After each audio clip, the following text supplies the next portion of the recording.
Hey guys, how you going? It's Justin Allen here with my advice channel, here to give you good advice for a better future. Right, today I'm talking about pay yourself first. I've done a lot of research on YouTube and this and that, and this is what I found that works for me. This is what I think could work for somebody else. What I believe in with paying yourself first, that to me that means each time you get your paycheck, you simply work out what's the best way to manage the money. And this is what I think to do, is you have several bank accounts, and each time you get paid, you put money aside into each bank account, so you've got that problem solved. So when that bill comes in or whatever happens, you've got either money eventually to help for the problem. Say you had a $2,000 problem and you saved up $500, then it's only $1,500 you have to find. Or if you keep saving for a long period of time, you'll have that $2,000, and then it's like, oh, how am I going to pay for this? Oh, I'll just pull it out of the account. So this is what I find that works for me. I believe you have two bank accounts, that your main bank accounts that you use. You have your first bank account for your bills, where your money goes in from where you get paid for stuff, where all your money comes out for, where all your current bill comes from, like shopping. That's your main account. And then you have a second account for future bills, and that's for, like, say, your car rego, your rates bill.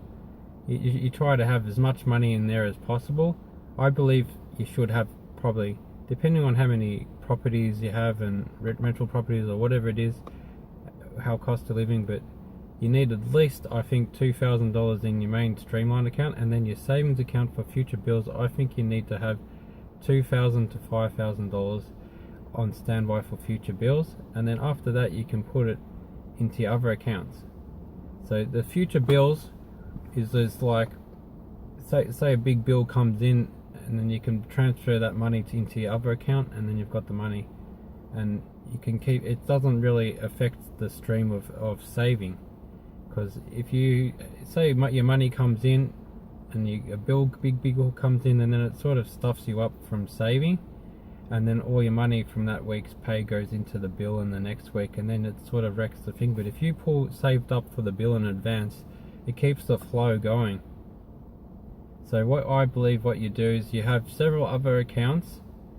Hopefully you can find a good bank that has a good savings account, good interest rate.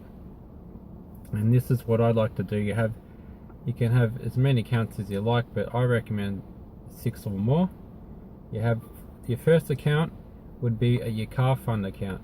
Eventually you're going to need to buy a new car, so I like to put $70 a week aside for a new car, because as my car depreciates in value, that bank account's going to go up, and then you can afford to buy another car, and when it times to come to buy another car, you've already saved up the money, and it's no stress. And then the second account I like to have is like a business fund account. Eventually you'd like to start a business, or if you've got a business, you'd like to have some money to fall back onto just if you need it. So that's my second account. And the third account would be a holiday fund account. We all want to have holidays eventually. You can set aside how much you need for a holiday. Say you need $2,000 for the holiday, and then you work out how much money you want to put aside a week to make that $2,000 by Christmas, and then you've already saved up for it at the start of the year for next year. So a lot of these accounts you can put in depending on what your income is and what you can afford, but the moral is to put something in there. If you can't afford to put much in there, you just put a minimum amount. So if you only afford to put $20, put $20. It's better than not putting anything there at all. But if you've got a good paycheck, you can put more. But more the better, but better to put something. And the fourth one would be like a savings account. Money to invest once you've got a large enough money, say into rental properties or a business or whatever, buying a block of land. You need to keep saving that up to get a bit of a deposit and money to fall back onto. And also I believe in having an account for if you got a rental property, to put money aside each week, even if it's $20 or $50. At least you're putting something aside. If the tenants aren't in the house, you've got money to cover the rent until you find the next person, and you've got some money towards doing maintenance on it, or if it's vacant and you're like, oh, I want to do some painting, you've helped save up for that well in advance. And another account would be to have a tax account. If you're self-employed, you work out what you got to pay each week in tax, and then as soon as you get your paycheck, you put the money into a tax account. And another one would be a home loan. I recommend a good strategy is to pay extra into your mortgage each week to reduce the interest.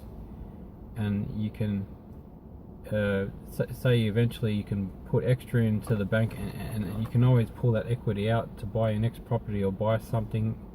So it pays to put extra into your mortgage.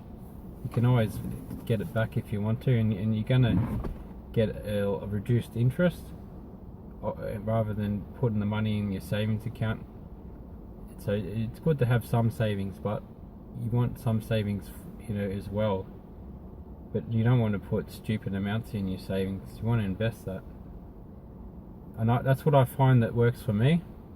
So stay tuned for any other clips. Have a good day.